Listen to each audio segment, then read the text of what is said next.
So we started the class, and we started tonight with the factor of illusions. This was also the title of the first book I published in the 80s on cognitive science. That the human mind, you can see that in many different ways, the human mind does something with reality that is not legitimate in a sense. We saw it initially. We saw it as optical illusions. So we saw it from the point of view of psychology. So you see things that actually are not there. You know they're not there. You saw Jesus at one point on the wall, and then we saw it talking about memory. When we watch a movie, we can tell the story, but when we're telling the story, we're actually not telling the truth. We're using our words to say what was in the movie. Those are our words, and every time we use different words. So that's the factor of illusion. And last night, we saw it in even another way. The more we study the world we see, the more we find that what we see is not what is out there. We study the chair, and we find it's made of molecules, which are made of atoms, quarks, electrons. Eventually, we find out quantum mechanics. It's just waves of probability. That's, our mind shows me a chair. So that's the factor of illusions, and that's in a sense the reason why it's difficult to study this thing. Okay, then tonight we saw that some people claim that's the way it is. You will never be able to explain it. It's just beyond our comprehension. You would have to have a different kind of intelligence to understand what this is all about. And then neuroscientists divided into big schools today: space-based binding, time-based binding. The space-based binding school of thought is there's a place in the brain. By the way, some overlap both. They're not mutually exclusive. In fact, today they're definitely not mutually exclusive. So the space-based approach is looking for the place in the brain.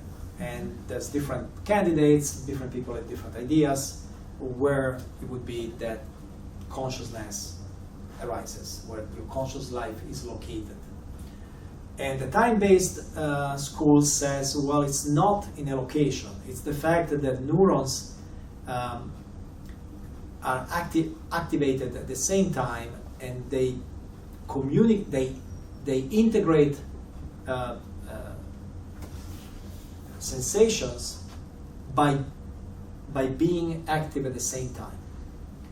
And these are two different ways of looking at things. And physics and mathematics justify both. We know about synchronized oscillators and so on. Then the self is really hard to discuss, because actually, from a physical point of view, the self does not exist. I change all the time. And memory changes. I mean, you can go on forever. I change all the time.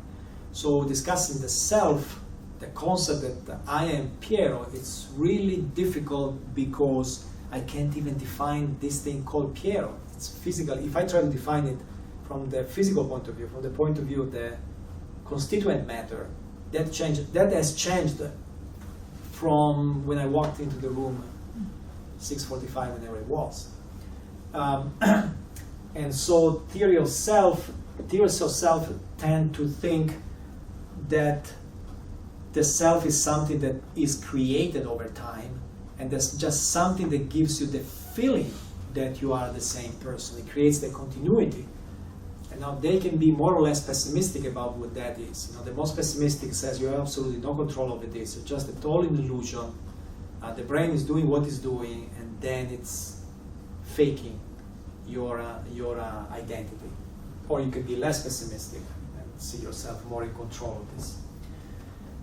And that comes the big discussion of free will, and that's another place where quantum mechanics is involved, right? Because you have that degree of randomness. But with free will, the issue is that we know that no living being repeats the same actions twice in the same circumstance. So free will, in a sense, is less of a problem if you don't include the willful intent. Okay? We do know that living beings are unpredictable. Then one question is when consciousness arose. I personally find this topic very fascinating. There's a point where there must have been one living being who looked at the moon and started thinking, why am I here? You know?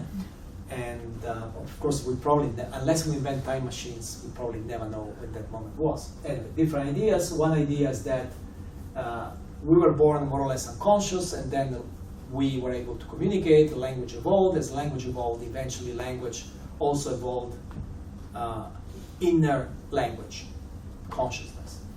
Another theory is that it's a recent invention, and based on literary text, you see a difference. This is also, by the way, I don't particularly believe in Julian Jaynes' analysis, but since literature is one of my passions in many different languages,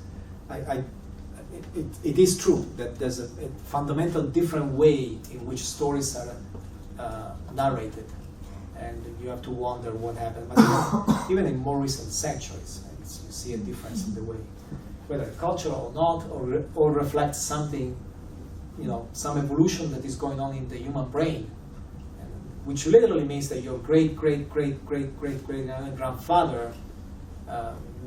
didn't have the consciousness you have, didn't have that kind of thing. So that's fascinating. Again, we cannot prove it. Even if we have YouTube videos of life back then, we could just speculate. Another idea is that it happened not to Homo sapiens, but before Homo sapiens, sometime during the evolution of life at some point. The Cambrian explosion is always brought up because there's this mystery when the number of species multiplies suddenly. And then some people say, well, our minds actually don't think. It's not correct to say that I think of something. I think of that something because that something invaded my mind. I am a panpsychist because somebody told me about panpsychism. When I first read it, I thought, and then I started repeating that story. But actually, that story came from somewhere else. That story invaded my mind. And finally, we saw quantum models of consciousness that say, well, all of this is based on classical physics that we know doesn't have the answer. By definition, there's no consciousness in Newton's physics. There's no consciousness even in Einstein's relativity. But it could be in quantum mechanics, because there are many different effects that I really didn't want to get into details. Quantum effects that I know they're real, and some biologists think they could be happening in the brain. In that case, the brain would have not only the classical behavior, this message goes from A to B, and then from B to C, and so on, but it would have also some other behavior that is not classical, which could explain the way consciousness works.